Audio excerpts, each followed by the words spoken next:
রাহাত নাই মাসিয়াব খলিফা দিয়েছে রক্ত ঢেলে, শান্ত রাসূল হৃদয়ে উড়ছে বিপ্লবী ডানা মেলে। গতকাল 2 আগস্ট বাংলাদেশ ইসলামী ছাত্র শিবির রংপুর মহানগরের উদ্যোগে রংপুর টাউন হল মাঠে অনুষ্ঠিত হয় জুলাই বিপ্লব উপলক্ষে আলোকচিত্র প্রদর্শনী এবং সাংস্কৃতিক অনুষ্ঠান। শিশু কিশোরদের ব্যাপক আগ্রহ এবং অঙ্গীকার সাহিত্য সাংস্কৃতিক সংসদ রংপুরের উদ্যোগে শিশু কিশোরদের পরিবেশিত সঙ্গীতগুলো সকলের মন জয় করে।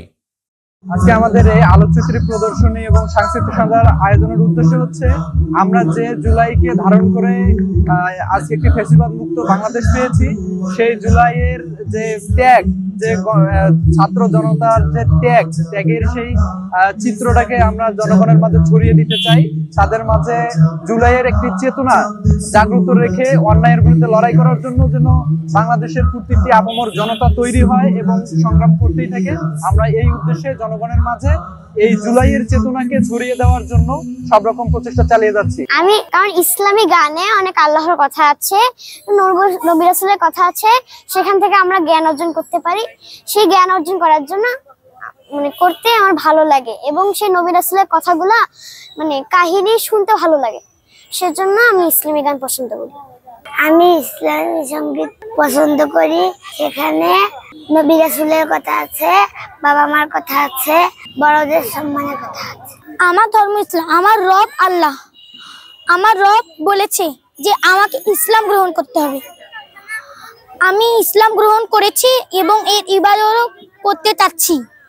আমি আল্লাহকে খুশি করার জন্য ইসলামিক গজল পরিবেশন করি। আমি ইসলামিক গজল শিখি, ইসলামিক গজল মানুষকে বলি, মানুষকে আনন্দ দেই। আমি ইসলামিক গান বলতে আমার ভালো লাগে। ইসলামিক গান বললে মানুষের মন ভালো থাকে। সৎ পথে চলার কথাও ইসলামে দেওয়া আছে, ইসলামে দেশের গান দেওয়া আছে, কোনো বিপ্লব আন্দোলন হইলেও এটাও ইসলামে দেওয়া আছে। দুইজন ভাই আমাদের দেশের ভালোর জন্য জীবন দিয়েছে। দেশের এই আন্দোলন থেকে আমরা শিখলাম দেশের কল্যাণের জন্য প্রয়োজনে জীবন দিতে হবে, দেশকে ভালোবাসতে হবে, দেশের সবকিছু ঠিক করতে হবে। জুলাই বিপ্লবের অন্যতম কারিগর সাদিক কায়েম, কেন্দ্রীয় প্রকাশক সম্পাদক, ইসলামী ছাত্র শিবির, এতে প্রধান আলোচক হিসেবে বক্তব্য রাখেন। শুকরিয়া জ্ঞাপন করছি যার অশেষ মেহেরবানিতে ফ্যাসিবাদ মুক্ত বাংলাদেশে জুলাইয়ের 1 বছর পূর্তি উপলক্ষে আজকের শহীদদের স্মরণে আলোচনা সভায় আমরা উপস্থিত হতে পেরেছি। আলহামদুলিল্লাহ, লাখ লাখ দরুদ সালাম প্রেরণ করছি বিশ্ব মানবতার মুক্তির দূত সরওয়ারে কায়নাত বিশ্বনবী হযরত মুহাম্মদ মুস্তাফা সাল্লাল্লাহু আলাইহি সাল্লাম। আলহামদুলিল্লাহ, আমরা যেহেতু মুসলমান, তো আমাদেরকে হচ্ছে যে আমরা আল্লাহকে বিশ্বাস করতে হবে, আল্লাহকে মানতে হবে, আর আল্লাহর পথে আমাদেরকে চলতে হবে। বাচ্চা থেকে যদি ছোটবেলা থেকে আমি ইসলামের পথে নিয়ে আসি, তাহলে আমার বাচ্চা ভবিষ্যতে কোনো মাদকাসক্ত হবে না। বাচ্চার আচরণ, বাচ্চার চলাফেরা, বাচ্চার কথাবার্তা বলা যেমন ইহকালেও ভালো হবে, তেমন পরকালেও আমরা জান্নাত লাভ করতে পারবো। বাচ্চার জন্য বাচ্চার বাবা মাও অনেক উপকৃত হবে।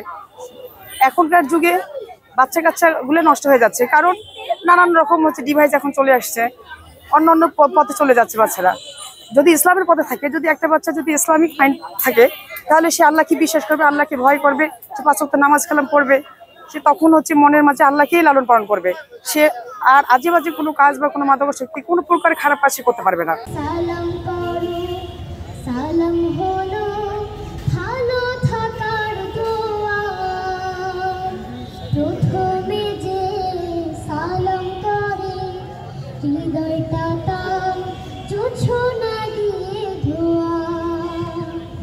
দেখা হলে সালাম করো, সালাম হলো ভালো থাকার দোয়া।